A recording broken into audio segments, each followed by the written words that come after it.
Robert Prevost, sí. Exactamente, lo hemos conocido ya de la tarde.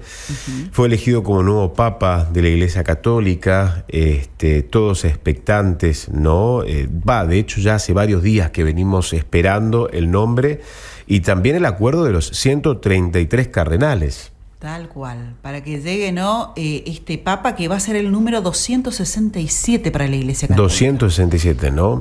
Bueno, ¿quién es Robert Prevost? ¿Y qué se espera también, en cuanto a continuidad o no? ¿Cuál es el perfil que tiene León XIV? Ya estamos en contacto con el padre Cristian Soto. Él es párroco de la Iglesia San Juan Bautista del barrio Aldana. Él es profesor en teología y en filosofía, docente de la cátedra Aproximación al Magisterio de Francisco en el seminario La Encarnación de Resistencia. Lo vamos a saludar a esta hora de la mañana, ¿te parece? Le vamos a dar la bienvenida aquí en la radio de la Universidad Nacional del Nordeste. Padre, ¿cómo le va? Muchas gracias por atendernos. Guadalupe Ortellado está en la mesa, lo saluda Francisco Villanueva. Buen día. ¿Qué tal? Muy buen día, Francisco, muy buen día, Guadalupe, muy buen día a toda la audiencia en esta mañanita lluviosa. Un gusto conversar con ustedes. El gusto nuestro, padre. Bueno, sus primeras conclusiones, queremos, ver un poco también el perfil del nuevo Papa.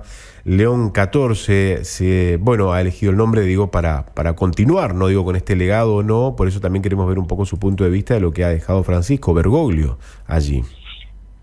La verdad es que ayer, después de una mañana con muchas confesiones, almorzábamos con dos amigos curas, uno con el que vivimos acá en la parroquia y otro que estaba de visita, y bueno, al ver la fumata blanca en medio del almuerzo dijimos vamos a quedarnos ya a esperar, y al mencionarse el nombre, al anunciarse el nombre del cardenal, nos miramos diciendo ¿quién es? Porque no teníamos mucha idea. Y bueno, a partir de ahí ya comenzó la consulta en Google y la consulta con algunos conocidos. Y la verdad es que una alegría muy grande al ver el trayecto de vida, desde donde los cardenales fueron a buscar. Nos recordaba aquella primera salida de Francisco al balcón. Mis hermanos cardenales me han ido a buscar al fin del mundo. Sí. Y bueno, en este caso, si bien no al fin del mundo, porque estaba residiendo en Roma hace un par de años, pero con un ejercicio de su ministerio episcopal y antes como cura también en el Perú, ¿no? Claro. Y no en Lima. Padre, pero estaba dentro de los candidatos o no, vio que se venían hablando distintos perfiles, nombre, ya se venía hablando de él, ¿no?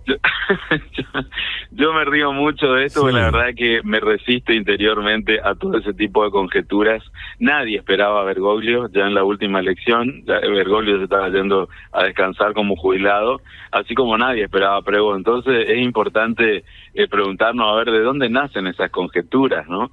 En lo personal yo no tenía ningún tipo de expectativa y tenía una cierta intuición de que los supuestos papables no iban a ser ninguno, porque me gustaba mucho cuando por ahí hacían alguna nota, estuvimos conversando con algunos colegas de ustedes en la previa, ¿de dónde salen esos nombres? ¿Quién los instala? Entonces, bueno, en este caso además una hermosa sorpresa. Entiendo que no, quizás algunos sí, el único agustino entre los cardenales, creo que no estaba entre los más favoritos de los que la prensa promovió fuertemente. Sí, pero ahora digo, ¿cuál va a ser entonces el perfil desde su punto de vista? Yo estoy viendo el origen, a ver, hay varias cosas muy interesantes. Pertenece a una orden religiosa, la de los agustinos, que viene como contemporánea en la historia de la Iglesia, en su historia viene como contemporánea a la orden franciscana, a Francisco de Asís. Estamos hablando allá del 1200, del siglo XIII. Una orden mendicante por un lado, o sea, que se dedicaba a vivir muy austeramente, al estilo franciscano, digamos, pero por otro lado también que una orden que reunió desde el principio a varias experiencias monásticas, o sea, de mucha contemplación, de mucha vida interior. Este hombre que fue prior general de esta orden durante un buen tiempo, y bueno, que por otro lado conjuga también mucha formación intelectual y mucha tarea, mucho servicio pastoral, ¿no?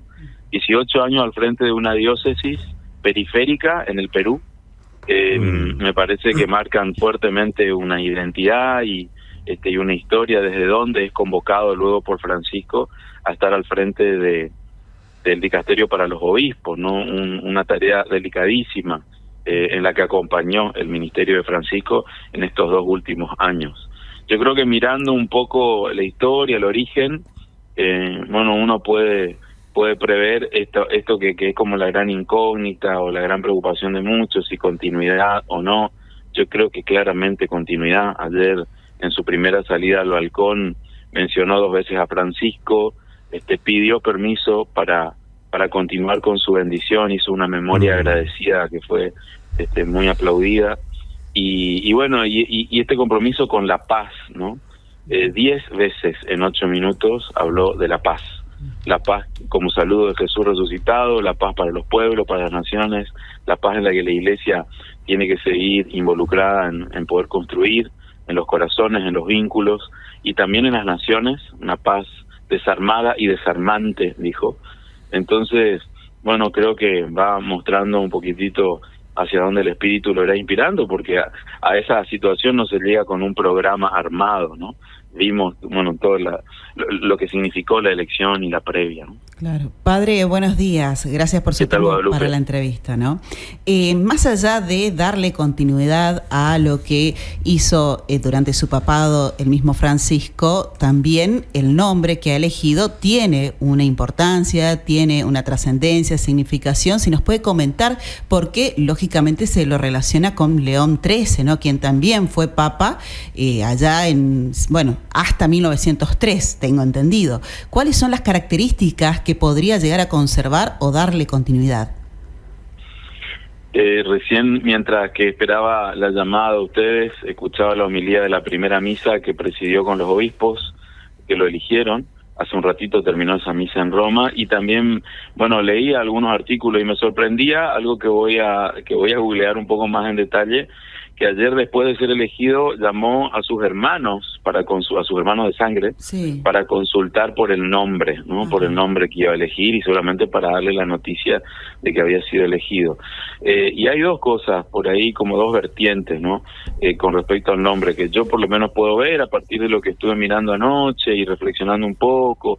Por un lado, esta clara referencia, como decías, al anterior, que llevó ese nombre, al último, el Papa que hizo de puente en un pontificado muy largo, el tercer pontificado más largo en la historia de la Iglesia, el de León XIII, que fue el que pasó del siglo XIX al siglo XX, empezó a fines de 1800 y, como bien decías, en 1903 concluyó, pasó muy célebremente a la historia de la Iglesia, y yo creo que también al ámbito de los estudios sociales, por ahí ya no tan eclesiásticos, ¿no? Con su encíclica Rerum Novarum, la primera encíclica social que inauguró la doctrina social de la Iglesia como una disciplina formal de estudio y principalmente de orientación para la acción, ¿no? Claro. Alguien que tuvo mucha preocupación por esto, León XIII, pero luego hay otra vertiente un poco más espiritual, si se quiere, y yo creo que mucho más humana también, que es la de León, el compañero de Francisco de Asís. Un hermano, un fraile, que desde un perfil muy bajo acompañó íntimamente toda la vida de Francisco de Asís, que fue su primer biógrafo, ¿no? Una hermandad espiritual muy profunda, experiencias continuas de oración, de contemplación con Francisco de Asís, y yo creo que también ahí hay un guiño interesante, ¿no? Porque viendo el perfil, la historia, la formación de este hombre, hoy nuestro Papa, creo que también es interesante, y seguramente que no es un detalle menor, no es algo que solamente coincida hoy por hoy, esa profunda hermandad con Francisco, de aquel otro León, ¿no? Creo que esas 2 vertientes son interesantes de tenerlas en cuenta. Sí, aparte de que pertenece a la Orden de San Agustín, aparte de estos detalles que estaba comentando, quiero retomar para que usted nos comente o amplíe sobre qué consiste esto que se hace referencia a la doctrina social de la Iglesia, que es lo que justamente da por inaugurado León XIII y para lo cual también se aferra León XIV, ¿no? El nuevo Papa que ha asumido en la jornada de ayer, que ha sido elegido, perdón.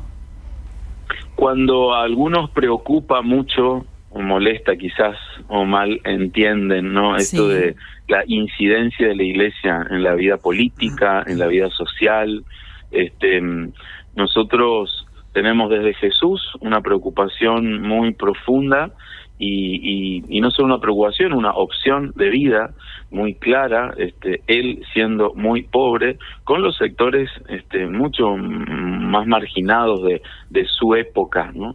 A Jesús lo hemos involucrado, con los más rotos de su entorno, sin cerrar la puerta a nadie, lo vemos dialogar con autoridades religiosas, con autoridades civiles, algún milagro, algún signo que hace con la hija de algún centurión romano. Estamos hablando de gente de mucho poder en el entorno en el que él se movió. Es una primera referencia a Jesús y a su experiencia vital, a su biografía, ¿no?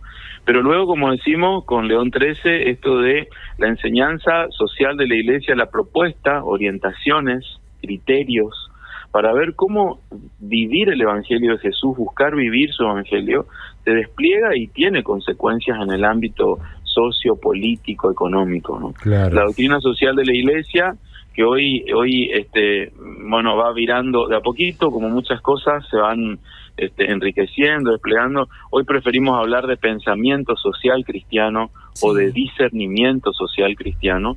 Nos va a ir ofreciendo orientaciones con respecto a distintas situaciones que se van dando en la historia de la humanidad.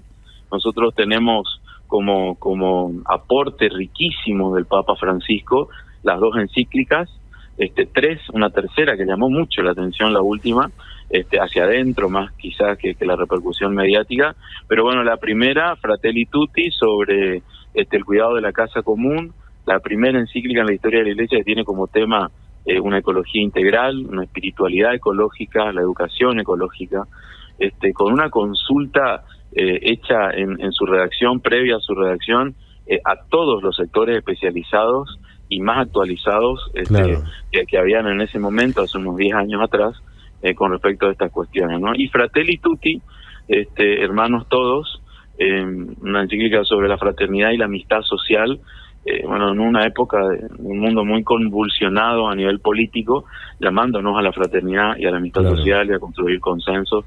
Y la última, que llamó mucho la atención, decía Dilexit Nos, sobre el amor del corazón humano y divino de Jesús, a donde fuertemente nos dice que hay que poner el corazón como cuestión política, como cuestión de reflexión social, el corazón humano, volver a lo esencial de la humanidad, mirando a Jesús, pero mirando fuertemente a las realidades humanas más diversas, ¿no? No, qué importante, ¿no, padre? Digo, estos conceptos, ¿no? Y también teniendo en cuenta la celebración de la primer misa hoy de León XIV, y hablando de esto de la falta de fe como un drama importante, la falta de fe y la pérdida del sentido de la vida, ¿no? ¿En qué tiempo estamos transitando hoy por hoy, ¿no? En el mundo, digo, con esto de la falta de fe, la pérdida del sentido de la vida en sí, ¿no? Es interesante darnos cuenta cómo cuando sacamos la experiencia de Dios, o vamos a ponerlo en un ámbito todavía más amplio, ¿no? Cuando descuidamos la dimensión espiritual del ser humano, nos pasan cosas muy tristes, ¿no? Así como cuando exageramos equivocadamente y nos prendemos tan fuertemente de los fanatismos, de los fundamentalismos, también pasan cosas muy tristes. Tanto la ausencia como un exceso de presencia a veces tóxica, cómo pasan cosas muy tristes, ¿no?